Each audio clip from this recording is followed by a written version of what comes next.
About aliás, a obra é para outro viés.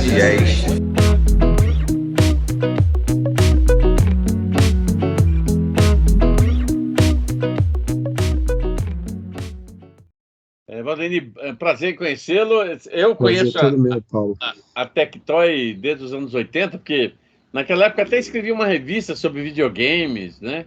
E tinha muita coisa que eu batia papo com o pessoal de lá. A gente sabe que no Brasil, manter determinadas estruturas é uma aventura, né, empolgante. Tem horas que dá certo, tem horas que não dá. Sim. Tem horas que você segue num caminho, mas tem que desviar para continuar mantendo a mesma estrutura e tal. O que aconteceu na Tectoy nesses últimos 40 anos? Da empresa que iniciou um processo de colocar as primeiras gerações de videogames mais sofisticados na casa do brasileiro, para a Tectoy de hoje, que inclusive até lançou o Master System todo... Eu não sei, lançou também o Mega Drive desse mesmo formato ou não? Não, Mega Drive não. Ele teve só alguns pequenos jogos portáteis aí que eles fizeram alguns anos atrás, né? Que eu até tentei resgatar há pouco tempo atrás, mas já não consegui.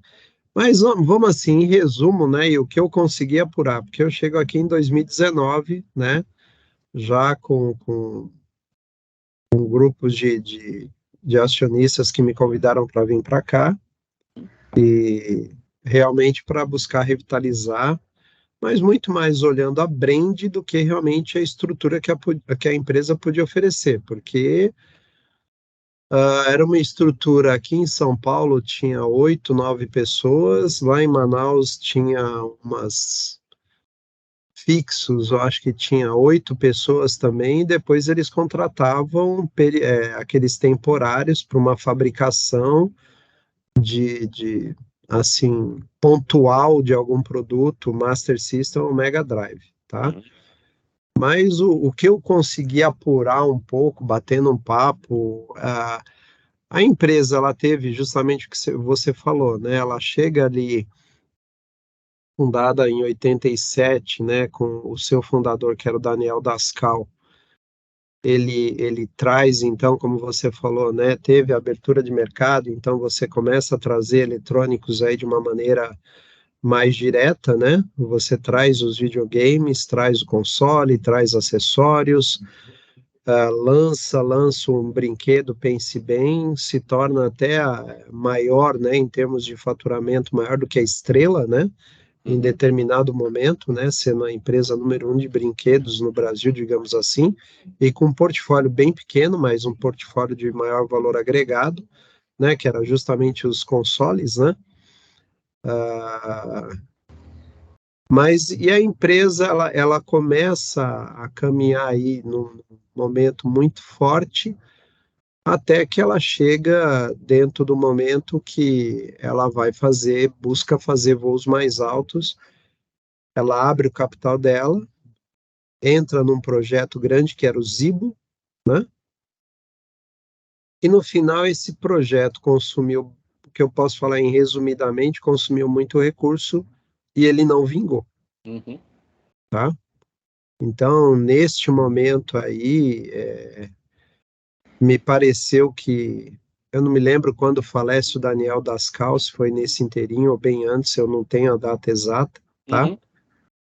Mas no final, o que você percebe é que a empresa, ela se retrai totalmente, ela até procura e trabalha com outras linhas de negócios, né? Ela começa a trazer tablets infantis, ela faz uma parceria até mesmo para esses decodificador da Sky.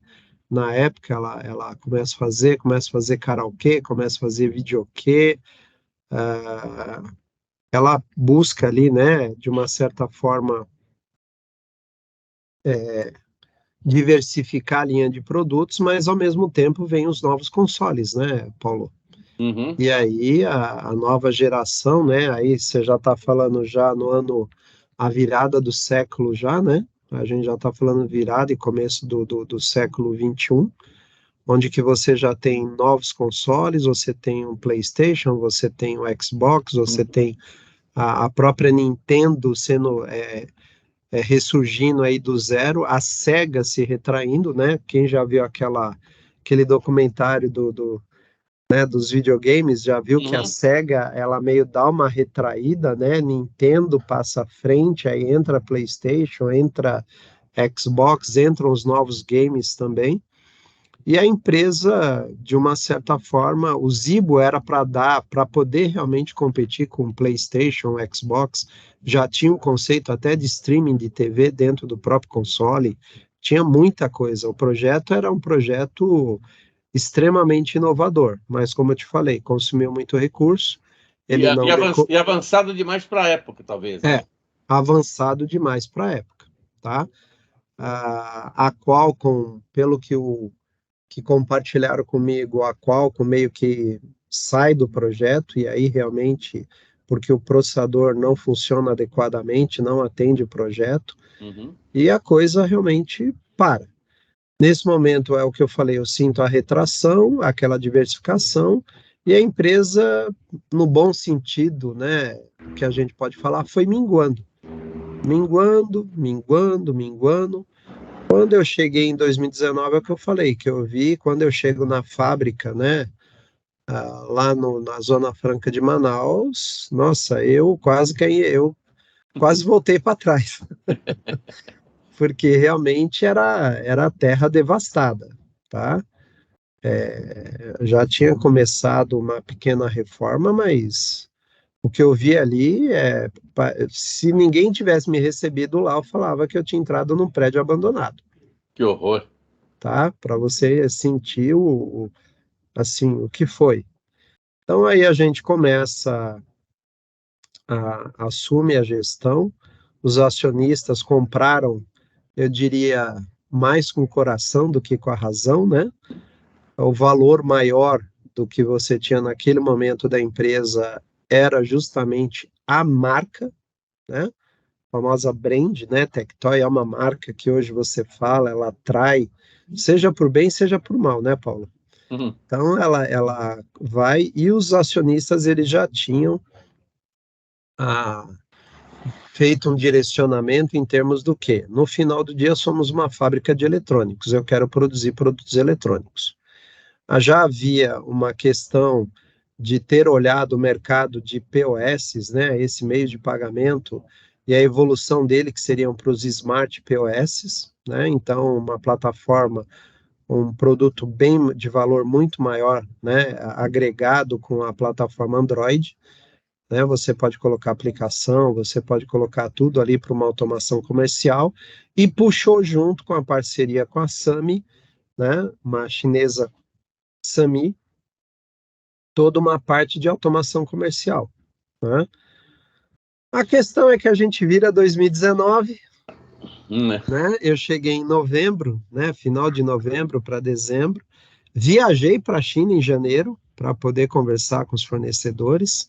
Já havia um estudo de alguns produtos, né? Na área de eletrônicos, babá eletrônica, a parte de linha de som, já tinha algumas coisas em alguns joguinhos ou algo similar assim, mas para a gente tentar ampliar ao máximo. E havia justamente também a iniciativa de um celular, né, de entrar. Então eram dois mercados que a gente ia entrar, enxergando o celular como novo console até, né? Porque é onde que hoje a geração nova ela passa mais tempo conectada dentro do celular. A gente lança, né, só quando a gente chega em 2020, eu vou para a China em janeiro, quando é fevereiro é declarado endemia, quando é março é declarado a pandemia da Covid.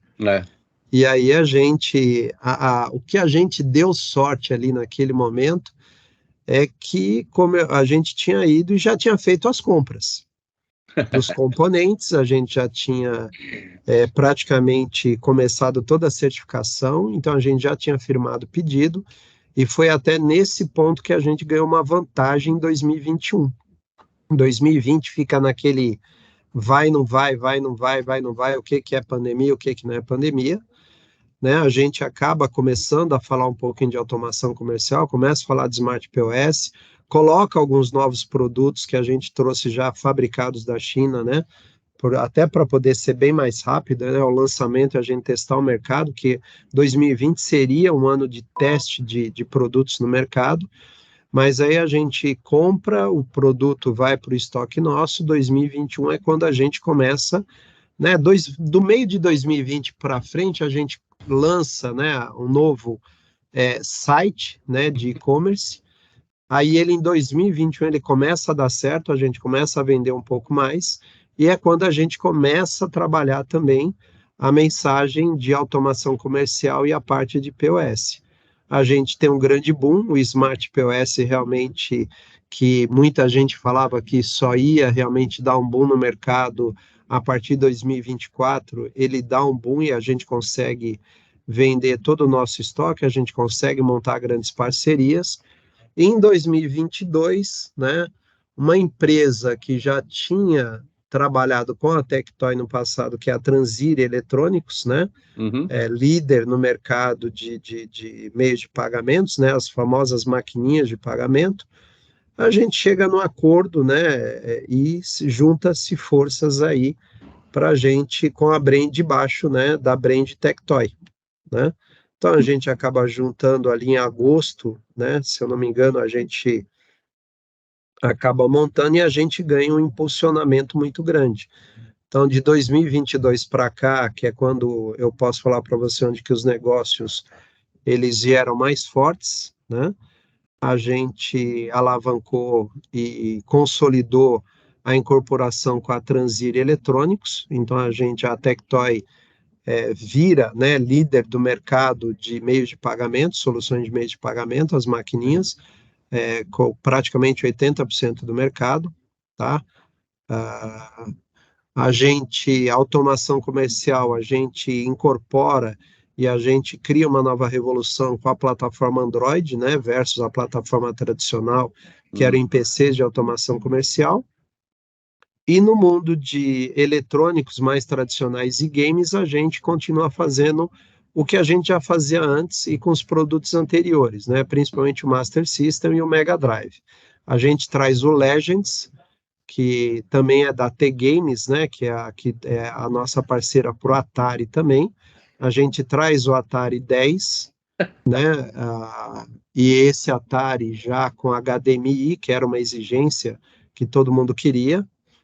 O Mega Drive a gente para de fabricar, né? Esse ano a gente parou de fabricar justamente porque refazer o projeto com a Sega não caminhou, né? A gente queria trazer o mini Mega Drive, mas eles só querem vender produto acabado. Produto acabado, os impostos não ajudam muito da gente trazer, vai ficar mais caro de quem compra via Amazon, né? E aí a gente cria a nossa própria concorrência, né?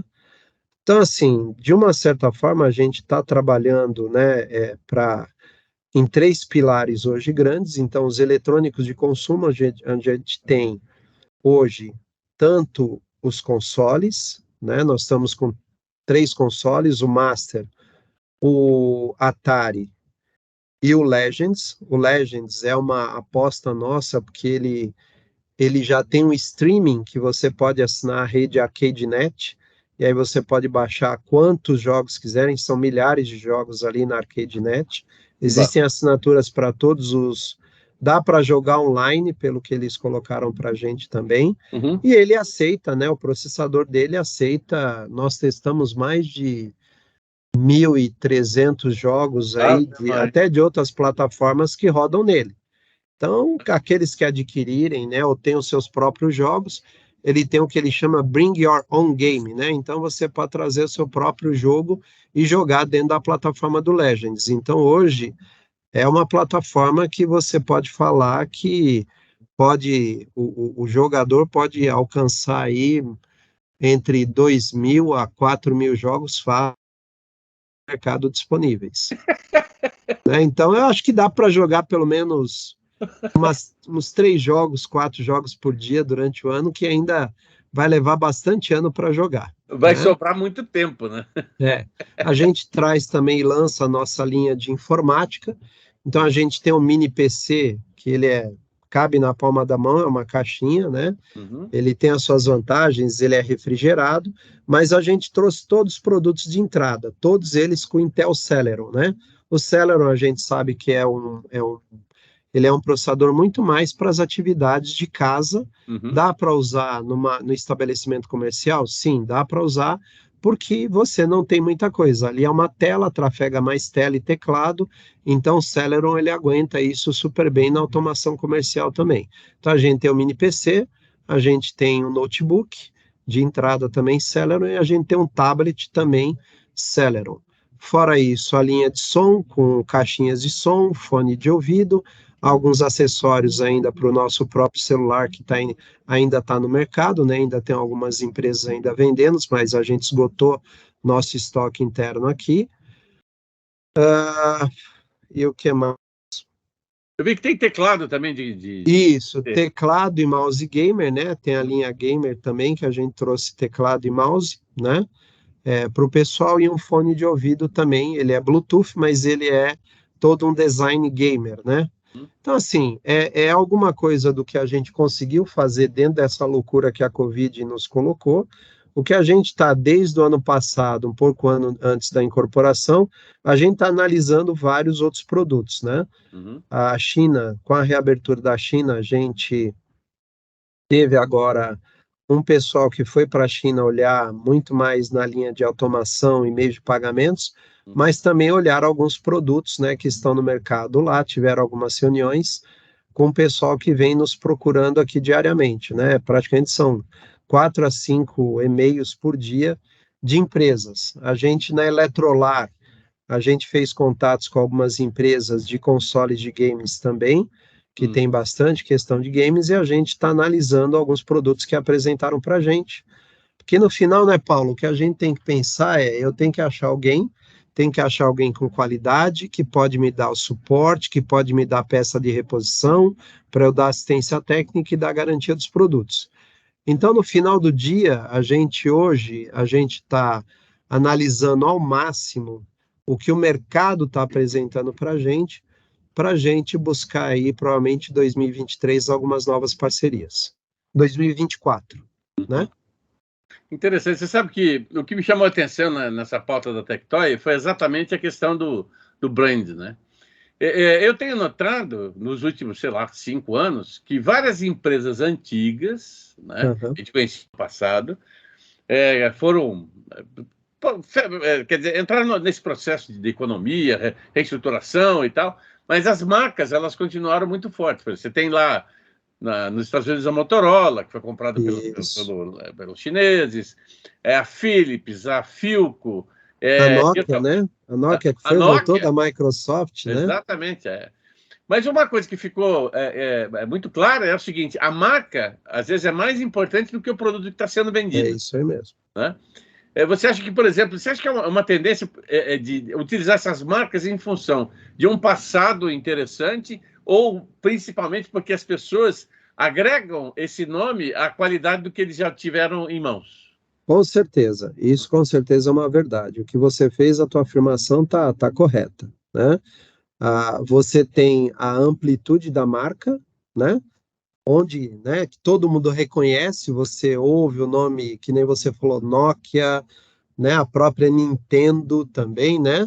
Você fala, não está fazendo algo tão novo assim, algumas empresas, mas estão fazendo mais do mesmo, e aí é onde que você falou, a percepção, né, do consumidor é o quê? Qualidade, inovação, tecnologia. Então, existem vários valores que o consumidor ele coloca, ele amarra a marca, e aí é onde que, como gestor, né, e como a parte de desenvolvimento de negócios, a gente busca alavancar ao máximo esse tipo de valor que a brand traz para a gente. Beleza. E você acha, por exemplo, você falou que você, além de procurar na China negócios relacionados com automação e tal, também algumas áreas de entretenimento. O que me chama a atenção nessa coisa que isso, obviamente, está todo mundo fazendo, é uma coisa muito simples, assim. Quando você coloca um produto desse tipo, né, um produto de entretenimento, você sabe que você vai ter uma concorrência muito grande com muitas outras coisas, O que faz você, a Tectoy, voltar a entrar nesse setor? O que atrai? Porque, por exemplo, esse Legends eu não conheço, mas pelo que você está dizendo, é um portal que te dá infinitas possibilidades de entrar num mundo de games, mesmo você tendo canais de streaming para assistir filmes, séries, etc, etc. Sim. Qual que é o desafio? O desafio digamos assim, né? E por isso que às vezes a gente demora a identificar, né? É trazer alguma coisa diferente, né? Eu tenho que inovar, tenho que pensar sempre em trazer algo inovador, ou no mínimo algo diferente, um valor agregado, né? Eu sei que é um jargão, mas é um valor agregado a mais que eu tenho que trazer dentro de cada produto, senão eu vou cair no mar sangrento, né? Logicamente, e ainda mais nesse mundo de eletrônicos, ele é difícil. O que a gente vê é que existe espaço, né? A gente sempre está olhando, vou te dar um exemplo, o mundo de celulares hoje, aqui no Brasil a gente conhece muito pouco, mas quando a gente vai para a China, ou quando você vai para uma Europa, por exemplo, você vê, não é só, aqui a gente vê muito Samsung, Nokia, né? A gente vê ali as mais tradicionais, digamos assim, né? A própria Apple, mas que é para um nicho específico de mercado, né? Quando você vai para a Europa, quando você vai para a China, você tem várias, né? A Xiaomi, né? Que todo mundo agora já enxerga.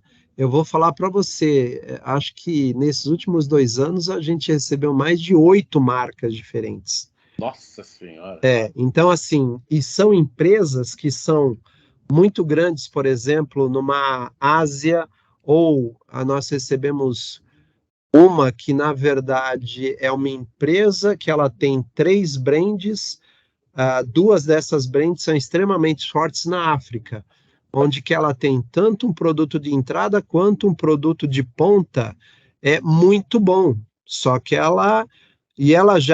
uma delas até patrocinou o Manchester City da Inglaterra, para você ter ideia, né? Aí quando você assiste o tênis, você vê a Oppo. Quando você assiste o campeonato inglês, você vê a Vivo, que não é a nossa Vivo operadora, é Vivo celular. Uau! Né? E só que a gente também tem que olhar que essas brands que vêm de lá, e digamos assim, elas não têm tanta força, né, quanto a nossa brand, por exemplo, elas cobram um pedágio pela brand dela, né? Porque ela é um OEM, né? Ela cria e você faz um OEM para poder trabalhar com a brand dela aqui. Só que em termos de custo, eu tenho que buscar, talvez, quem está atrás dela, que é um ODM. Que aí este cara não me cobra esse pênalti de 20, 15, 20, 25% da marca que eu, de repente, veio e bateu aqui na minha porta. Então, uma Xiaomi, eu quero que você fabrique o meu produto para você vender, seu distribuidor exclusivo. Só que eu vou pagar o pênalti da marca dela. E aí eu não vou ficar concorrente no mercado. Então, toda hora a gente tem que estar fazendo continha. Essa é a grande verdade. Tá? Toda hora a gente tem que fazer. E ao final também, Paulo, outro ponto que ofende muito, eu diria que é o mercado cinza, né? Que ele até foi rotulado, foi oficializado e foi reconhecido.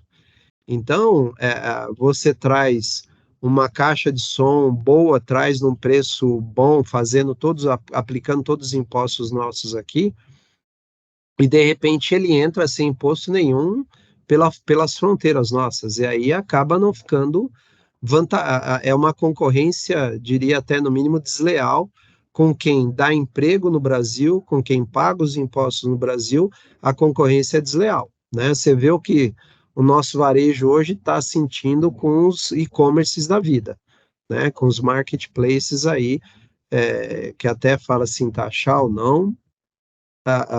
No final do dia, quando a gente fala, a gente digamos, nós somos resilientes, persistentes, querendo fazer com que a indústria nacional realmente ela vingue, né, cada vez mais, porque ela só recebe críticas, né? Ela não tem performance, ela não é vantajosa, ou ela não é eficiente, né, que é o que mais que a gente ouve, né? mas é muito difícil, com todos os custos que você tem, se tornar eficiente. Se você visitar uma planta nossa em Manaus, você vai ver que eu tenho todos os equipamentos de primeira linha, muito mais novo até do que muitas empresas estrangeiras, muito mais novo do que muitas empresas na China, tá? Só que a hora que eu jogo a minha mão de obra, todos os impostos aqui, o meu produto sai mais caro para o mercado. Esse é um problema que a gente tem no Brasil há séculos, que é a tributação exagerada, né?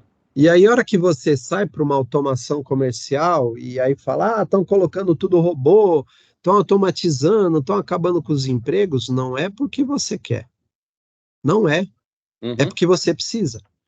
Se eu não tornar a empresa sustentável, meu amigo, não vai dar. Aí a gente joga, muda de ramo, vai para o e-commerce, traz também, junto com um monte de gente, traz aí, dentro de vários canais que ainda estão abertos aí, vamos embora. Mas não é isso que a gente quer. A gente quer hoje, nós já fizemos uma redução aí, até por causa dessas questões de custos, mas hoje a gente ainda tem cerca de 2.000 funcionários, ou seja, são 2.000 empregos diretos, né? A gente beneficia indiretamente praticamente 10.000 pessoas, né? 10.000 cidadãos, indiretamente com a cadeia que está em torno da gente, pelo menos 3 vezes esse número. Né? Então, é o que a gente fala, a gente alimenta a economia, só que a gente precisa de algum retorno em cima disso para poder se manter no jogo, se manter no game. Essa é a grande verdade. Valderi, me diz uma coisa. Ok, a gente já discutiu algumas coisas importantes aqui, mas o que nós temos de surpresa para o final do ano? O que a Tectoy traz nas áreas de atuação que você possa revelar aí para a gente? Olha, a gente está tentando, assim, trazer alguma coisa em termos de games, mas o problema maior está sendo a gente conseguir identificar justamente fornecedor. A gente está querendo ver se traz algum console, ou um mini console, ou um console portátil, mas a gente ainda tem que passar pela certificação, e às vezes a certificação a gente entra numa fila grande. A gente já colocou alguns produtos já para poder sendo preparados para homologação interna, então você tem que homologar Bluetooth, você tem que homologar Wi-Fi, você tem que homologar algumas coisas a mais.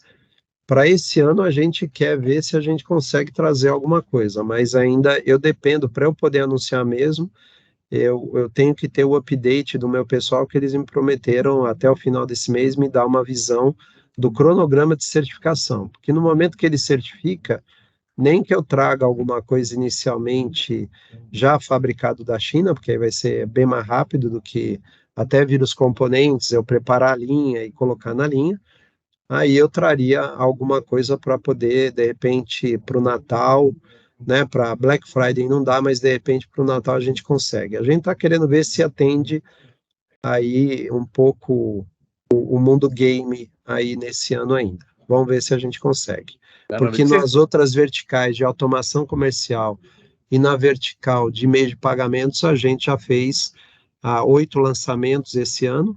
Uau. Esses lançamentos já estão entrando em fabricação a partir do mês que vem, né? E agora a gente quer ver se ajusta justamente esse portfólio de eletrônicos aí.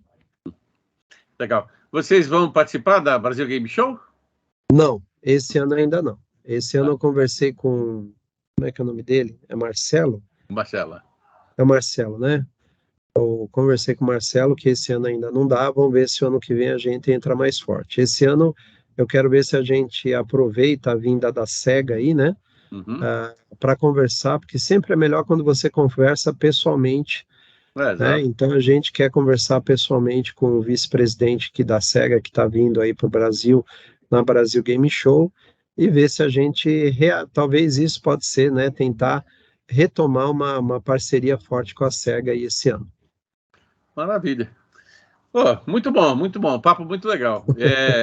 É um papo meio chato para uma Tectoy, não é tão interessante quanto dos mundos anteriores, né? Não, mas naquela época, eu fiz muita coisa naquela época, mas assim, era outro momento, né? Aliás, a Tectoy só era videogame. Hoje a Tectoy tem um leque de atividades para atender várias áreas, inclusive de games, né? E uma coisa que a gente está querendo, essa plataforma Android aí que a gente trouxe aí, né, Paulo? Ela te dá muita coisa para os próprios comerciantes. Quando eu tenho os totens, né? Todo mundo tenta só em pedir o produto ou nada, mas ela é uma plataforma interativa tanto quanto um celular. Então, o pessoal alavancar essa plataforma para entreter o cliente, seja com um tablet de atendimento, o próprio totem de autoatendimento, eles começarem a entreter com jogos próprios, a gente pode abrir aí, é uma coisa que eu já vi acontecendo na China, você pode abrir um leque muito grande aí com essa questão do que é a nova automação comercial. Essa daí eu acho que é alguma coisa que ainda o brasileiro e principalmente estabelecimentos estão começando a aprender o que é isso. Mas só o que a gente já tem trazido de redução de custo aí, em termos de licenciamento de software, em máquinas e compra de máquinas, para uma plataforma que é muito mais leve, muito mais aberta, muito mais flexível, isso aí é alguma coisa que dá para explorar em vários âmbitos, né? O que é a famosa Customer Experience, né? A experiência do cliente dentro do estabelecimento. Já tem alguns que colocam até games para o pessoal trabalhar. Tem muita coisa que dá para o pessoal fazer, não achar que as outras linhas são tão sérias, elas estão se modernizando também.